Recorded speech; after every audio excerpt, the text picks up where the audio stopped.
Back to my channel Nidhi's all in one. Radhe Radhe. कैसे हैं आप सब? आई होप आप सब अच्छे होंगे और मैं भी ठीक ही हूँ। और करीब 10-12 दिन से मेरा कोई भी ब्लॉग नहीं जा पा रहा है। इसका भी कुछ रीज़न है। थोड़ा मेरा मूड ऑफ था, माइंड डिस्टर्ब था, थोड़ा कुछ ऐसा हुआ है कि मैं ब्लॉगिंग नहीं कर पाई। मेरा मन ही नहीं हुआ ब्लॉगिंग करने का। और पूजा पाठ वगैरह तो अच्छे से हुआ था, सब हो गया था।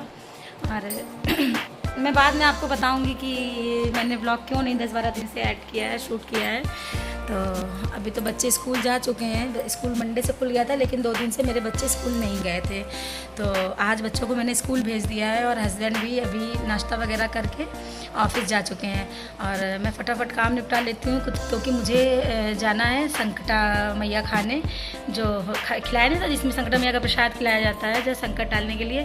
तो मुझे वहाँ पे जाना है और मैं फटाफट अभी जो सुबह का काम है जल्दी से निपटा लेती हूँ। तो मैंने सोचा मैं अपनी ब्लॉगिंग भी स्टार्ट कर देती हूँ। जब मैं घर पे बैठूँगी तो फिर मैं आप लोगों से बातें करूँगी, मैं आप लोगों को बताऊँगी कि मैंने इन 10-12 दिनों में कोई भी ब्लॉग क्यों नहीं डाला है। और आप लोग प्लीज़ अब मेरे जो भी मेरा ब्लॉग आएगा कंटिन्यू आएगा, कोशिश करूँगी हर मतलब डेली डाल सकूँ या दूसरे तीसरे दिन। तो फुर्सत में बैठूंगी, जब आप लोगों से बातें करूंगी, आप लोगों को बताऊंगी कि इन 10-12 दिनों में मेरा ब्लॉग क्यों नहीं आया है। क्योंकि जब मैंने ब्लॉगिंग शुरू करी है तो आप लोग भी मेरी फैमिली बन चुके हैं, तो आप लोगों से शेयर करना तो बनता है। उस समय मेरा माइंड बहुत डिस्टर्ब था, मैं बहुत परेशान थी, इसकी वजह से मैंने कोई भी ब्लॉग शूट नहीं किया है। तो जल्दी से वहाँ से होके आती हूँ, फिर मैं घर पर बैठ के आप लोगों को बताऊँगी। तो मैं जल्दी से रेडी होके आ गई थी मंदिर में ही। सामने जो मेरे घर के मंदिर है वहीं पे ही संकटा मैया का प्रसाद खिलाया जा रहा था। और संकटा मैया का जो था ये प्रसाद खिलाने का, तो ये कर रही थी हमारी जो बीच वाली जेठानी है, उनकी बहन है जो, तो वो आई हुई हैं इस वक्त यहाँ पे। तो उनको ही खिलाना था क्योंकि उनके हस्बैंड की भी अभी थोड़े दिनों पहले काफ़ी तबीयत ख़राब थी। तो संकटा मैया, जिसको इसको नहीं पता है उसके लिए मैं बता देती हूँ, काफ़ी लोगों को तो पता होगा कि ये क्यों किया जाता है। जैसे ये मैया होती हैं, संकटा मैया, सुहागले मैया, ये सब दीदी ज़्यादा जानती, मुझे उतना तो नहीं पता है। तो जैसे अगर आपके ऊपर कोई संकट आया है तो आप उनसे प्रार्थना करिए, तो वो बहुत जल्दी सुनती हैं, आपकी संकट टालती हैं। तो अगर आपका काम जब सब कुछ सही हो जाता है तो आपको ये 5 लेडीज़ों को बुला के, सुहागिन लेडीज़ों को बुला के, और करीब 1.25 किलो का प्रसाद होता है, 1.25 किलो मिठाई होती है, अन्न नहीं होना चाहिए, तो वो बराबर हिस्सों में लगाया जाता है, 1 पाव तो वो खिलाया जाता है। तो डबल संकटा मैया का प्रसाद खिलाया गया था, 2 बार का माना हुआ होगा, तो एक बार में दोनों को खिला दिया। तो करीब 10 लेडीज़ थी हम लोग, अगल बगल के मिला के, भाभी थी, नंद थी मेरी, तो हम लोग वही संकटा मैया का प्रसाद खा रहे थे। तो नीतू आई हुई थी, तो नीतू ने कहा कि अभी अच्छे दिन स्टार्ट हो गए हैं तो खिला देती हूँ। तो ये देखिए मेरे बगल में दीदी रहती हैं, हमारे जितने लोग बैठे हैं इनमें ये सबसे बड़ी हैं। तो वो संकटा मैया की कहानी कह रही हैं। पहले पाटा पे संकटा मैया बना दी जाती है, उन पे सब प्रसाद श्रृंगार वगैरह चढ़ा दिया जाता है। उसके बाद पूजा स्टार्ट करी जाती है, जिसमें हम लोगों को पहले कहानी कहनी होती है। तो दीदी ने कहानी कह दी क्योंकि किसी को भी सही से आ नहीं रही थी, तो उन्होंने ये कहानी कह दी है। और नीतू हैं सामने बैठे, फिर वो आरती करी, हम लोग ने फिर आरती करी भगवान जी की, वो संकटा मैया की। और आरती करने के बाद फिर जो मिठाई दी जाती है, प्रसाद दिया जाता है, उसे खाना होता है। कुछ लोग दही भी दे देते हैं साथ में, कि क्या होता है मीठा खाली चलता नहीं है, तो दही के साथ चल जाता है। और कुछ लोगों के यहाँ नहीं भी दिया जाता है। फिर सबने खा लिया था प्रसाद, और उसके बाद प्रसाद खाने के बाद एक एक करके हम लोग सुहाग लेते हैं संकटा मैया से। गौर चढ़ाई जाती है, गौर से सुहाग लिया जाता है। तो बड़े से छोटे के क्रम में सबने सुहाग ले लिया। और उसके बाद फिर हम लोग दीदी के घर पे आ गए थे। ये सबसे छोटे भाई की मतलब भाभी हैं, ये नीतू हैं, दीदी की बहन है, दीदी हैं। आप लोग तो दीदी लोगों को जानते ही होंगे, मैंने काफ़ी व्लॉग्स में आप लोगों को मिला रखा है। 1-2 लोगों को आप नहीं जानते होंगे, तो वो मैं बाद में बता दूँगी।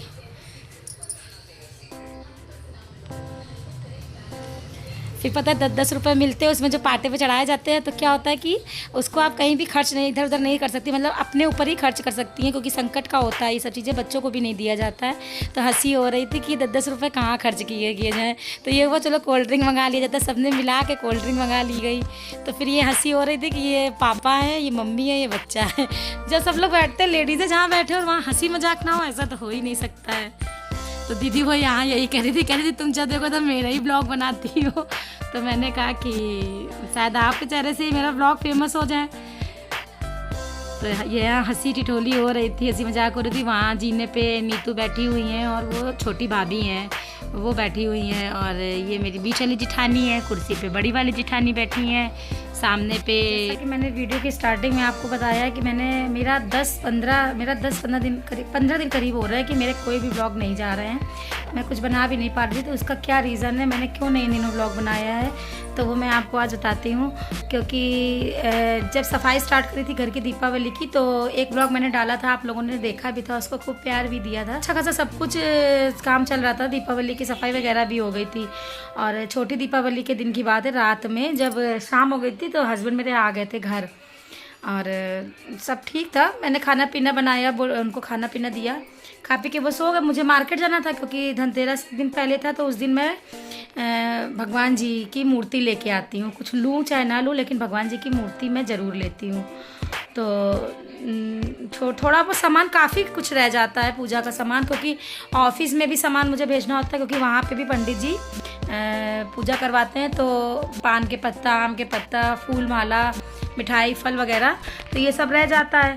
तो मैं वही लेने गई थी शाम को। तो खाना पीना मैंने हस्बैंड को दे दिया था और ये सो भी गए थे। फिर मैं आते आते मैं बच्चों को लेके मार्केट गई थी, तो आई मैं, तो फिर जब हम लोग सो गए थे, करीब रात का बजा था 12:30 पौने 1 का टाइम था। अचानक से ये बोले कि उलझन हो रही है, और मुझे लगा ऐसे ही उलझन हो रही होगी, कभी ऐसा कुछ हुआ ही नहीं है। और मुझे तो नींद आ गई थी, मैं तो इतनी थकी थी कि मैं सो गई थी। तो नाक से इन्होंने जगाया मुझे, बोले नाक से ब्लड आ गया मेरे। तो नाक से ब्लड, मैंने कहा कि बेटे का तो मेरी नाक से ब्लड आता है कभी कभी, क्योंकि उसकी नाक, वो जो बच्चों की नाक फूटती नहीं है कि जिससे हो जाता है, अक्सर बच्चों को मैंने देखा है, बहुत से बच्चों को होता है, तो वो श्रेयांश को होता है, पर इनको तो कभी भी नहीं हुआ। तो मैंने कहा आपकी नाक से क्यों ब्लड आ रहा है।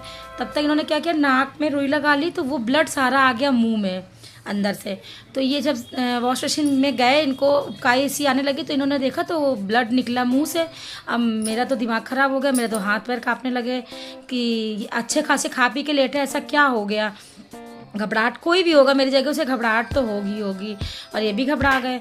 तो बच्चों को फिर मैंने तुरंत फ़ोन किया, जो मेरे जिठानी जी हैं, पास में घर है, एक जिठानी जी का थोड़ी सी दूर पे है। पहले मैंने इसको फ़ोन किया, गोपाल जो मेरा भतीजा है, मैंने उसको फ़ोन किया कि भैया कि चाचा को ब्लड आ रहा है, ज़रा देखो आके। और बच्चे भी घबरा गए, बच्चे भी तुरंत रात का करीब पौने 1 बजे का टाइम था। तो बच्चे तुरंत दौड़ के आए देखने। तो कोई भी हो, घबराहट, रात का मैटर है तो घबराहट तो होती ही है। और ब्लड देख के मुझे बहुत डर लगता है। तो बस फटाफट उन्होंने गाड़ी निकाली, उधर से बड़ा वाला भतीजा भी आ गया था, भैया को भी, वहाँ पे भी दीदी को फ़ोन कर दिया था। तो ये लोग तुरंत लेके गए चाचा को। मैं तो नहीं गई, और मेरे तो हाथ पर ढीले हो गए, मुझे तो रोना आने लगा, और मुझसे तो उनकी बिटिया रानी रो रही थी। तो दीदी भैया सब लोग आ गए थे रात में, तो लेके गए। तो पता चला कि बीपी बहुत हाई था। कभी ऐसा कुछ हुआ ही नहीं है कि बीपी का कुछ महसूस हुआ हो, उसको नापा गया हो तो कुछ ऊपर नीचे हो, कभी ऐसा बीपी का कुछ भी नहीं महसूस हुआ।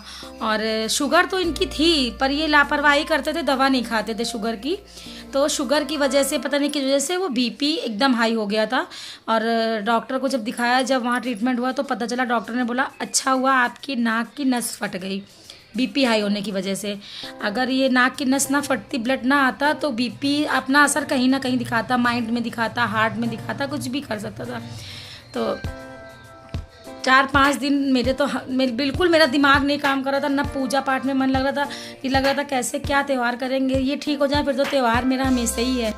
और दीपावली रात में ही एडमिट हुए थे, नेक्स्ट डे तो दीपावली थी। तो मेरा तो कुछ भी दिमाग नहीं काम, जैसे मैं बता रही हूँ तो भी मेरा दिमाग नहीं काम कर रहा। मैं बहुत डर गई थी, सच बताऊँ तो मैं बहुत डर गई थी। और पूरी रात मैं और मेरे बच्चे सोए नहीं, इतनी घबराहट, जबकि वहाँ पे जाके उनको रिलैक्स हो गया था। इतनी घबराहट हो रही थी मुझे कि वहाँ फिर बीपी ने, मैंने कहा आप एडमिट हो जाओ। एडमिट होना क्या है, एडमिट तो डॉक्टर कर ही लेते हैं, डॉक्टर के यहाँ जाओ। तो ये रीज़न था मेरा वीडियो ना बनाने का, क्योंकि 4-5 दिन तो मैंने फ़ोन हाथ में ही नहीं लिया, मेरा मन ही नहीं लग रहा था किसी चीज़ में। तो रात में फिर इनको रिलैक्स, आराम हो गया था इनको हॉस्पिटल में, उनका बीपी वगैरह नप रहा था, शुगर भी हाई निकला था। तो हो सकता है शुगर की वजह से ही बीपी ने अटैक किया हो। तो अब इन्हें लेकिन डर तो लग गया हम लोगों को, लेकिन कम से कम इनके सारे टेस्ट हो गए हैं, जिसकी वजह से अब इनकी रेगुलर दवा चलेगी। और परहेज़ तो मैं वैसे भी कराती हूँ। जब से पता चला है कि इनको शुगर है तो मैं काफ़ी कुछ ऐसा करती हूँ कि इनकी बॉडी में शुगर का लेवल ना बढ़े। तो दीपावली के दिन पूरा दिन तो मैंने उल्टा सीधा काम किया, बातें करती रही, क्योंकि भतीजे वहाँ बने हुए थे। तो मैं तो सुबह हॉस्पिटल नहीं गई थी। फिर ये हुआ कि बातचीत करके डॉक्टर से रिलैक्स था, आराम था, बाकी जाँची उनके सारे टेस्ट होने थे। तो बातचीत करके फिर शाम को ये 8 बजे के करीब आ गए, क्योंकि मैं इतना रो रही थी, घर में मेरा मन ही नहीं लग रहा था पूजा करने में। मैंने कहा मैं अकेले कैसे पूजा करूँगी, आप हॉस्पिटल में हैं तो डॉक्टर किसी भी तरीके बात करके पता नहीं लोगों ने क्या किया, तो ये घर आए। रात में 7-8 बज गया था आते आते। फिर थोड़ा सा पूजा वगैरह हम लोगों ने जैसे अच्छे से कर ली चारों लोगों ने। और फिर वही है ना कि लोग मिलने आए तो बैठे, बातचीत हुई थोड़ी बहुत। तो नाजुक तो था यहाँ पे। तो क्या हुआ, जब ये सोए रात में, तो रात में 1-1:30-2 बजे के करीब फिर ब्लड आया इनकी नाक में हल्का सा। और जाना तो था ही मॉर्निंग में हॉस्पिटल, क्योंकि 3-4 दिन मतलब जो भी था सारे टेस्ट होने थे, तो एडमिट तो होने एडमिट थे ही, वो बीच में आ गए थे। तो मैंने कहा जैसे सुबह जाना है आप अभी चले जाइए। अपना भी बोले कि नहीं मैं अभी चला जाता हूँ। फिर उन्होंने बच्चों को फ़ोन किया तो बच्चे तुरंत आ गए, लेके चले गए थे हॉस्पिटल। तो ये मान के चलिए छोटी दीपावली, बड़ी दीपावली, फिर 2 परेवा पड़े थे और दूज का दिन, इतने दिन ये हॉस्पिटल में रहे। तो मैं भी चली जाती थी दिन में, जल्दी से काम निपटा के 12-1 बजे तक, जब तक भतीजे जो घर के बच्चे थे वो बने रहते थे, बड़े हो गए हैं। तो फिर मैं चली जाती थी। फिर मैं रात को 7-8 बजे तक वहाँ बनी रहती थी, खाना पीना वगैरह जो भी उनका मन होता था बना। ईश्वर की कृपा है कि सब कुछ सही है और सब सही रखेंगे भी ईश्वर। लेकिन अब की त्यौहार ऐसे ही हुआ मेरा कि मन नहीं लगा त्यौहार में मन लगता भी कैसे, क्योंकि सब कुछ तो यही है। आप लोगों से बताते बताते भी मेरा जी अंदर से अजीब सा हो रहा है, क्योंकि मैं बहुत डर गई थी। ऐसा लगता है इनके सिवा कुछ है ही नहीं, इनके सिवा। मेरा तो दिमाग नहीं काम कर रहा था, मेरा सच बताऊं तो बहुत घबराहट हो रही थी मुझे। लेकिन मुझे ईश्वर पे विश्वास था कि सब कुछ सही होगा, और सब कुछ सही हुआ भी। अब मैं इनका अच्छे से प्रॉपर से ध्यान रखूंगी, सारी दवाइयाँ दूंगी, मेडिसिन दूंगी इनको। और ये लापरवाह बहुत है ना, दवा खाते हैं, खाने में भी पूरा दिन की गैपिंग हो जाती है, खाना नहीं खाते हैं, शाम को खाएंगे, तो इन सब का हेल्थ पे असर पड़ता है। वही हमने समझाया कि बच्चे भी छोटे हैं, आपको अपना ध्यान, हम लोगों के लिए आपको अपना ध्यान रखना होगा, क्योंकि बच्चे भी मेरे बहुत डर गए थे। कुछ भी हो, मैं अपने लिए तो सब बर्दाश्त कर लेती हूँ, मुझे कितनी भी तकलीफ हो, कुछ भी हो, तो मैं अवॉइड करती रहती हूँ। दवा खा लिया या ऐसे वैसे ठीक हो गया, लेकिन इनको या बच्चों को कुछ भी होता है तो मेरा जी बहुत घबराता है, बहुत ज़्यादा घबराता है। तो यही रीज़न रहा कि मेरा 10-15 दिन से व्लॉग कोई भी नहीं डल पा रहा था। अब आप लोगों के आशीर्वाद और ईश्वर की इतनी कृपा है कि सब कुछ सही है, ऑफिस जाने लगे हैं, सब कुछ है।